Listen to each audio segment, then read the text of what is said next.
पत्नी बोली, थोड़े पैसे बचा कर रखो, ज़माना बहुत ख़राब है। अपने बच्चों का भविष्य भी तो देखना है, वह भी तो हमारी जिम्मेदारी है। मैं बोला, तू चिंता मत कर, जब तक उनके जिम्मेदारी का वक्त आएगा तब तक तो मेरे दोनों भाइयों की नौकरी लग चुकी होगी।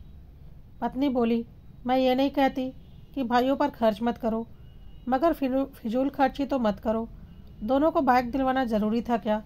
मैं बोला, भाई है मेरे, एक मेरा बायां हाथ है तो दूसरा मेरा दायां हाथ है। देखना, एक दिन इस घर में पैसों की नदी बहेगी। दोनों इतना पैसा कमाएंगे कि तुमसे संभाले नहीं संभलेगा। मैं भाइयों के लिए अपनी जान देने को तैयार एक साफ दिल का इंसान था।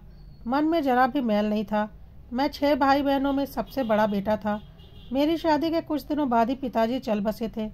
3 बहन और 2 भाइयों की जिम्मेदारी मुझ पर आ पड़ी थी। एक एक करके तीनों बहनों की शादियां कर चुका था। दोनों भाइयों को अच्छी शिक्षा दिला रहा था। भाइयों के थोड़ी सी फरमाइश करते ही मैं तुरंत ही उसे पूरी कर देता था। मेरे खुद के भी 2 बेटे थे, सब पढ़ रहे थे। खर्चा बढ़ता जा रहा था, मगर मैं हंसते हंसते सब कुछ वहन कर रहा था।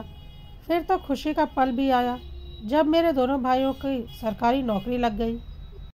अब तो मैं जैसे आसमान में उड़ने लगा। नौकरी लगते ही भाइयों के रिश्ते पर रिश्ते आने लगे। 2 अच्छी सी लड़कियां देखकर मैंने उनकी सगाई कर दी। पत्नी बोली, सगाई तो कर दी है, मगर शादी करने में जल्दीबाजी मत करना। कमाई के पैसे घर आने दो, उन्हीं से शादी करेंगे। मैं बोला, तू शंका बहुत करती है। अगर भाइयों की शादी के लिए कर्ज ले भी लूँगा तो वो कमाकर उतार देंगे। मुझे मेरे भाइयों पर पूरा भरोसा है। मैंने पत्नी की एक ना सुनी, कर्ज लेकर भाइयों की शादी कर दी। घर में 2 नई नवेली दुल्हन आ गई। परिवार और बड़ा हो गया। भाइयों की पोस्टिंग घर से बहुत दूर थी, इस कारण वो दोनों अपनी अपनी पत्नियों को साथ ले गए। शुरू के कुछ महीने भाइयों ने अपनी सैलरी में से कुछ पैसे भेजे, मगर धीरे धीरे पैसे भेजने बंद कर दिए। अब मैं भाइयों को फ़ोन करता तो वो मेरे फ़ोन भी नहीं उठाते। कर्ज का बोझ बढ़ने के कारण मेरी दुकान भी ठप पड़ चुकी थी। इधर मेरा बड़ा बेटा इंजीनियरिंग करना चाह रहा था, लेकिन मेरे पास ना उसे देने के लिए पैसे थे और ना ही कोई जुगाड़ मैं कर पा रहा था, क्योंकि मैं पहले से ही बहुत कर्जदार था। बेटे ने खुद लोन लेकर पढ़ाई करनी शुरू की और कुछ सालों के बाद उसकी अच्छी नौकरी लग गई। अब मेरा छोटा बेटा भी इंजीनियरिंग करना चाहता था, लेकिन मेरे पास अभी भी पैसे नहीं थे। लेकिन मेरा बड़ा बेटा अच्छा कमा रहा था। मैं चाहता था कि वह अपने छोटे भाई का खर्चा उठा ले ताकि उसे लोन न लेना पड़े, लेकिन मेरी पत्नी ने अपने बड़े बेटे को इसके लिए साफ मना कर दिया और बोल दिया, जैसे तूने खुद अपने दम पर अपनी पढ़ाई की है या भी कर लेगा, कोई ज़रूरत नहीं है अपने भाई का खर्चा उठाने की।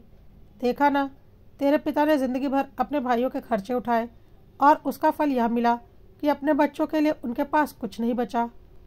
आज तू अपने भाई के ऊपर अपने पैसे खर्च करेगा, क्या गारंटी है कल को तेरा भाई तेरा एहसान मानेगा। मैं तुझे अपने पिता की तरह महान नहीं बनाना चाहती, नहीं तो अपने बीवी बच्चे ज़िंदगी भर तड़पते रह जाते हैं। इससे अच्छा दोनों अपने अपने खर्चे उठाओ और आराम से प्रेम मोहब्बत से पूरी ज़िंदगी अपने अपने परिवार के साथ रहो और सुख दुख में एक दूसरे के काम आओ। पत्नी ने भी कुछ गलत नहीं बोला था। यह बात मैं और मेरे दोनों बेटे अच्छे से जानते थे।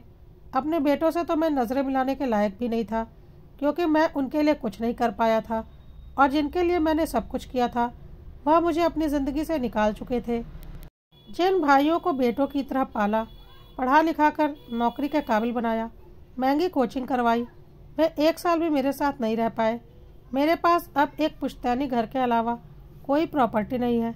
घर में भी आगे चलकर 3 हिस्से होने हैं और सबसे बड़ा दुख यह है कि मेरी माँ भी मुझे छोड़कर छोटे बेटे के पास जाकर रहने लगी है। माँ के हिसाब से मैं उनकी ज़रूरतें पूरी नहीं कर पा रहा हूँ और उनका छोटा बेटा उन्हें ज़्यादा अच्छे से रख सकेगा। यह वही माँ है जिन्होंने मेरे बेटे की ज़रूरतें काट कर अपने बेटों की ज़रूरतें पूरी करवाई थी। उस वक्त मैंने अपनी माँ का दर्द तो देखा था, लेकिन उस माँ का दर्द नहीं देखा था जो मेरे बेटों की माँ थी, और अपने बेटों के लिए उसका भी कलेजा रोया था। और जब से माँ अपने छोटे बेटे के पास जाकर रहने लगी है, मेरी बहनों ने भी यहाँ आना जाना छोड़ दिया है, क्योंकि उनके हिसाब से उनका मायका तो वही है जहाँ उनकी माँ है। और वैसे भी मैं राखी पर बहनों को दे ही क्या पाता हूँ। छोटे भाइयों के पास जाएंगी तो उन्हें अच्छा नेक भी मिलेगा। या वही बहनें हैं जिनका ब्याह करने के लिए मैंने दिन रात मेहनत की थी, लेकिन आज उनके लिए भी मेरा और मेरे परिवार का कोई मोल नहीं है, क्योंकि मैं कंगाल हो चुका हूँ और उनके किसी काम का नहीं बचा। 5 साल और बीत चुके हैं। मेरे दोनों बेटे अपनी अपनी नौकरियों में अच्छे से सेटल हो चुके हैं। बड़े बेटे की तो शादी भी हो चुकी है और वह अपने परिवार में खुश है। जल्दी ही छोटे बेटे की शादी भी हो जाएगी। अब मैं और मेरी पत्नी अकेले घर में रह गए हैं। सब मुझे छोड़कर जा चुके हैं। बेटों से तो खैर मुझे कोई उम्मीद करने का हक नहीं है, क्योंकि मैंने उनके लिए कुछ नहीं किया, लेकिन जिनके लिए किया था उनसे भी क्या उम्मीद करूं। एक दिन मैंने पत्नी से बोला, क्या तुम मुझे छोड़कर नहीं जाओगी अपने बेटों के पास? आखिर क्या दिया है मैंने तुम्हें और तुम्हारे बेटों को? पत्नी ने बोला, मैं कहाँ जाऊंगी, मेरा तो वही ठिकाना होगा जहाँ आप रखोगे। जहाँ रहोगे, जिस हाल में रहोगे, मैं तो वहीं खुश रहूँगी। आपसे बढ़कर मेरा इस दुनिया में कोई नहीं। आज मुझे समझ में आ चुका है कि दुनिया में जीवन भर का साथ एक सच्चा जीवन साथी ही होता है और समय रहते उसकी कद्र कर लेनी चाहिए, उसकी बात माननी चाहिए, वरना जब उसकी कद्र समझ में आती है और अपनी गलतियाँ दिखती हैं तो पछतावा करने का वक्त भी नहीं बचता।